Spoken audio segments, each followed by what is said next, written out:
May I come in, sir? Yeah.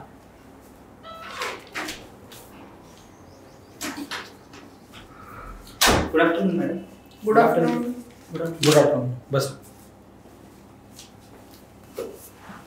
Thank you, sir. नाव न सांगता ओळख करून द्यावं तुमची. मी सोलापूर शहरातून आलो आहे. माझं 12वी पर्यंतचे शिक्षण सोलापूरमध्ये झालं. मी 10वी ज्ञानप्रबोधिनी प्रशाला सोलापूर येथून पूर्ण केली. त्यानंतर 12वी Balchand college of arts and science इथून पूर्ण केलं. मी माझं पदवीचे शिक्षण government college of engineering Karad येथून पूर्ण केले. त्यानंतर मी एमटेक केलं. कन्स्ट्रक्शन टेक्नॉलॉजी अँड मॅनेजमेंट हे माझं स्पेशलायझेशन आहे आणि college of the Indian institute of technology Madras. 2022 साली रिसेंटली मी एमटेक पूर्ण केलेलं आहे आणि सॅट सोबतच मी स्पर्धा परीक्षांची तयारी करायचो. माझा एमटेकचा जो प्रोजेक्ट आहे तो evaluation of strength of concrete with supplementary cementitious material accelerated करीन आणि माझे घरी माझे आई वडील आणि काका असे आम्ही चौघजण राहतो. बरं. तुम्ही IIT मधून एमटेक केलेलं आहे बरोबर? Yes sir. तुम्हाला जॉब ऑपॉर्च्युनिटी होती का कुठली कॅम्पसमधून? हो. का बरं, म्हणजे तुम्हाला गव्हर्नमेंट जॉबमध्ये काय यायचं आहे? त्याचे माझे असे 3 ते 4 कारणं आहेत. पहिलं असं की MPSC मार्फत ज्या 4 विभागांसाठी म्हणजे जागा भरल्या जातात त्याच्यामध्ये वेगवेगळ्या स्वरूपाचे आपल्याला कामं करायला मिळतात. जो कामाचा जो व्हरायटी आहे आणि जी डायव्हर्सिटी आहे ती जास्त आहे.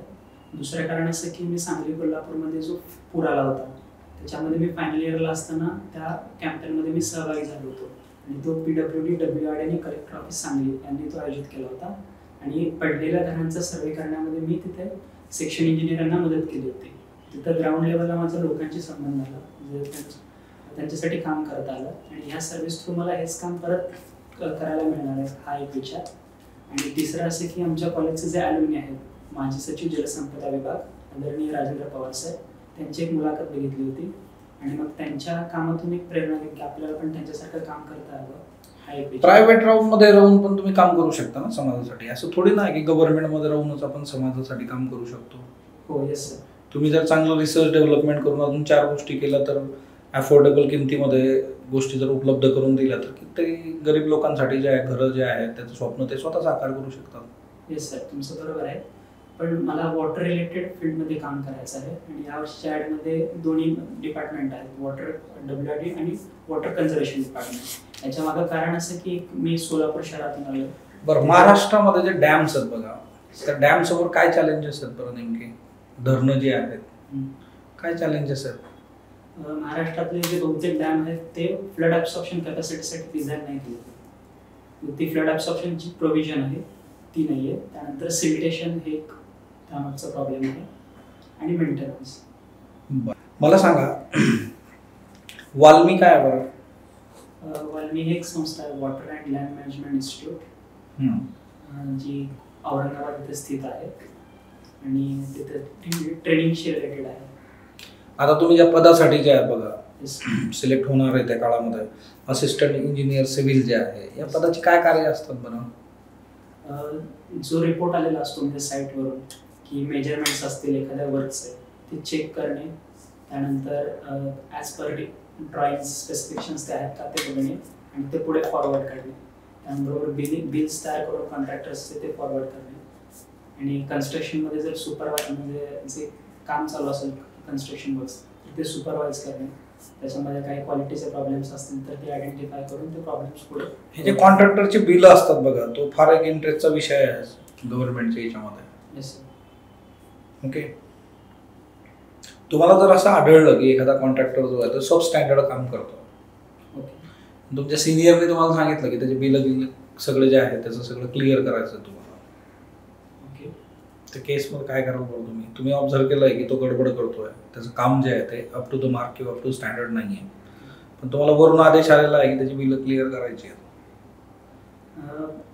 जर त्याचं काम ॲज पर ड्रॉइंग आणि स्पेसिफिकेशन नसेल, जर त्यामध्ये क्वालिटी कॉम्प्रोमाइज होत असेल तर मी ते काम म्हणजे ते मेजरमेंट्सवर साईन करायला की ते पुढे फॉरवर्ड करायला मनाई म्हणजे ते करणार नाही. बरं, महाराष्ट्राचं जलधोरण आहे का बरं एखादं? हो आहे, जलनीती. कधी आलं होतं? रिसेंटली 2019 आहे. का गरज आहे बरं महाराष्ट्राला जलधोरणाची? पाण्याचं जे वाटप आहे ते कसं झालं पाहिजे हे ठरवणं, प्लस म्हणजे आपण इथून पुढे फर्दर काय काम करणार आहोत, आपली स्ट्रॅटेजी कसली असली पाहिजे, कशी असली पाहिजे, मग त्याच्यामध्ये आता 2 नवीन अमेंडमेंट आहेत. एक तर की आपण आता आधी कसं आपल्याकडे कालवा वन सिस्टीम होती ती ओपन चॅनल होते, ते आता आपण बंदिस्त नलिकेने करतो, त्याच्यामुळे इव्हॅपोरेशन लॉसेस कमी होते. आणि दुसरं एक होतं की म्हणजे सूक्ष्म सिंचन, मायक्रो इरिगेशन. आपण मोस्ट ऑफ द क्षेत्र जे शेतीचं क्षेत्र आहे हे मायक्रो इरिगेशन अंडर आणतो, त्याची वॉटर ॲप्लिकेशन एफिशियन्सी जास्त आहे, त्यामुळे पाणी वाचेल आणि त्या पाण्याच्या म्हणजे जास्तीत जास्त क्षेत्र अजून सिंचनाखाली आहे. मग हे तुम्ही सोलापूरहून आलेला आहात बरोबर? Yes sir. कुठली धरणं आहेत बरं सोलापूरमध्ये सांगू शकता? सोलापूरमध्ये उजनी धरण आहे. बरं, भेट दिली का तुम्ही कधी उजनी धरणाला? काय लूप होल्स आढळले बरं तुम्हाला उजनी धरणामध्ये? उजनी धरणामध्ये सिल्टेशन हा एक मेजर प्रॉब्लेम आहे. बरं, मला सांगा महाराष्ट्राचा पहिला सिंचन आयोग जो आहे तो कधी आला होता? 1962. महाराष्ट्राचं एकूण भौगोलिक क्षेत्र किती आहे बरं? 3,07,713 किलोमीटर स्क्वेअर किलोमीटर. त्याच्यामधलं सिंचनाखाली किती आलेलं आहे आतापर्यंत? त्याच्यामध्ये मॅक्झिमम म्हणजे भूपृष्ठ म्हणजे सरफेस वॉटर आतापर्यंत सिंचनाखाली 5.3 दशलक्ष हेक्टर म्हणजे 53 लाख हेक्टर क्षेत्र सिंचनाखाली आलेले आहे. आणि त्याची मॅक्सिमम कॅपॅसिटी किती आहे? किती आणू शकतो आपण अजून? 85 लाख हेक्टर आणू शकतो बाय सरफेस वॉटर, आणि बाय ग्राउंड वॉटर मग 4 ते 4.5 दशलक्ष हेक्टर इतकं आणू शकतो आपण. बरं, बेसिकली जे डिपार्टमेंट आहे आपलं, येस, वॉटर कन्झर्वेशन आणि त्या बाबतीमधलं, तर जलसंपदा विभागाचं बेसिक काम काय आहे? ते काय काय प्रकारचं काम करतात? जे पाणी आपण धरणांमध्ये म्हणजे construction and maintenance of dams आणि कॅनल डिस्ट्रिब्युशन सिस्टीम, धरणात साठलेलं पाणी आहे ते शेतकऱ्यांच्या बांधापर्यंत पोहोचवणे, त्यानंतर पाणी वापर संस्था स्थापन करणे, आणि मग हे जे पाणी आहे म्हणजे ॲज अ मेडिएटर म्हणून जलसंपदा विभाग काम करतो की 1 मीटर क्यूबने आपण पाणी देतो पाणी वापर संस्थेला, आणि मग ते शेतकरी त्यांच्यामध्ये ते पाणी वाटप करून घेतो, आणि त्यांना मग टेक्निकल आणि फायनान्शियल गायडन्स आपण जलसंपदा विभागावर दिलं जातं. त्याचबरोबर फ्लड मॅनेजमेंट आहे, नंतर नवीन कोणते प्रोजेक्ट असतील जास्तीत जास्त क्षेत्र सिंचनाखाली आणायचं असेल, त्याचबरोबर पाणी पुरवठा योजना असतील कोणत्या, MIDCs असतील, औद्योगिक क्षेत्रात त्यांना पाणी पुरवठा करायचा असेल, तर ह्या सगळ्याशी रिलेटेड काम. मग आपण हे जे सगळं शेतकऱ्यांना पाणी पुरवठा करतो सिंचनाकरता, त्याच्याकरता काही रूल्स रेग्युलेशन्स आहेत का? कशाच्या अंतर्गत ते काम करतो आपण? त्यासाठी 2 कायदे आहेत. एक आहे की महाराष्ट्र सिंचन पद्धतीचे शेतकऱ्यांकडून व्यवस्थापन कायदा 2005, आणि एक आहे Maharashtra water resource regulatory authority act 2005. जलसंपदा विभागाचे इन्कम सोर्सेस काय आहेत? कुठून कुठून निधी येऊ शकतो त्यांना? जे आपण पाणी वापर संस्थांना पाणी देतो त्यातून जितकं पाणी दिलं त्या पर मीटर क्यूबमध्ये जी काही कॉस्ट आली असेल तिथून पाणीपट्टी येते. त्याचबरोबर आता काही शहरांच्या पाणी पुरवठा योजना असतात, त्यानंतर काही पंचायत समिती नगर परिषदांच्या पाणी पुरवठा योजना असतात, तिथून पाणीपट्टी येते. त्याचबरोबर काही जसं नॅशनल थर्मल पॉवर कॉर्पोरेशन आहे त्यांना पण आपण पाणी पुरवठा धरणातून घेतो, तिथून सुद्धा पाणीपट्टी येते. तुम्ही Maharashtra water resources regulation authority बद्दल ऐकलेलं आहे? तर पाण्याशी रिलेटेड जे वाद आहेत किंवा तंटे आहेत किंवा काही नियमन असेल पाणी वाटपाचं किंवा रेग्युलेशन असेल तर त्याशी रिलेटेड ती एक ऑथॉरिटी म्हणजे त्याचं नियमन तयार करणे. त्याचं कधी स्थापना झाली होती? 2005 मध्ये.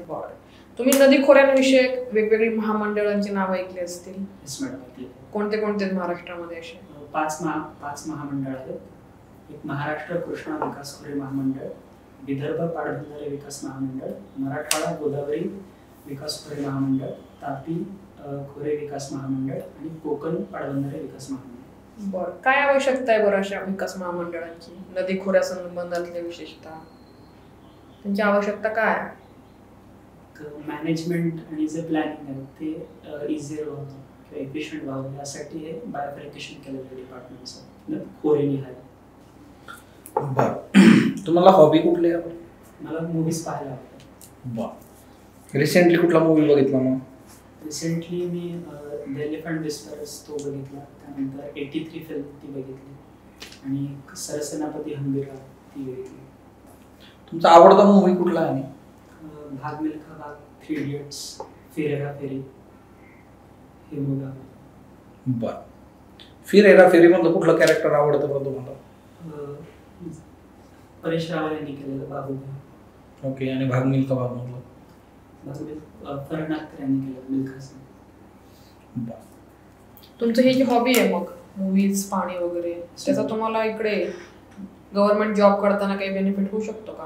होऊ शकतो. कसा?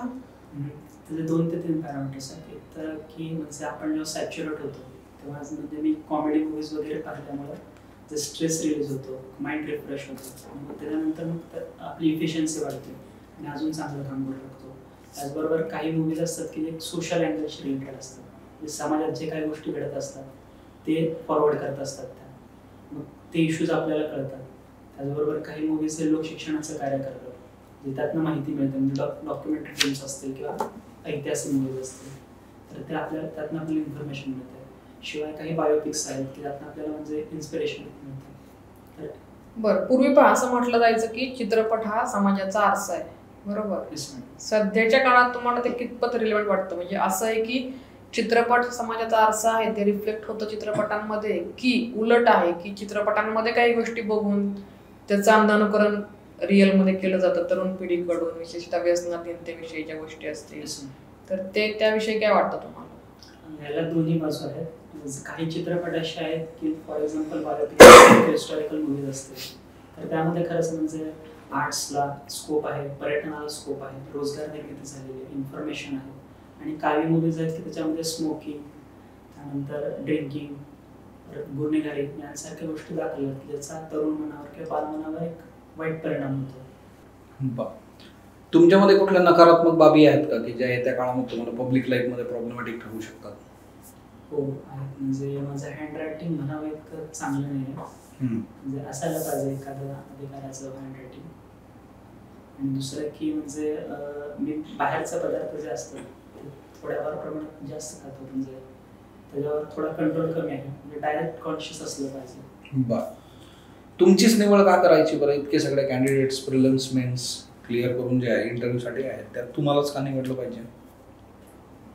पहिलं तर कन्सिस्टन्सी, माझ्यामध्ये असलेला कन्सिस्टन्सी ठेवण्याचा गुण, त्यानंतर पेशन्स ठेवणे, दुसरा तो पंक्च्युअलिटी, पंक्च्युअल, आणि तिसरा म्हणजे की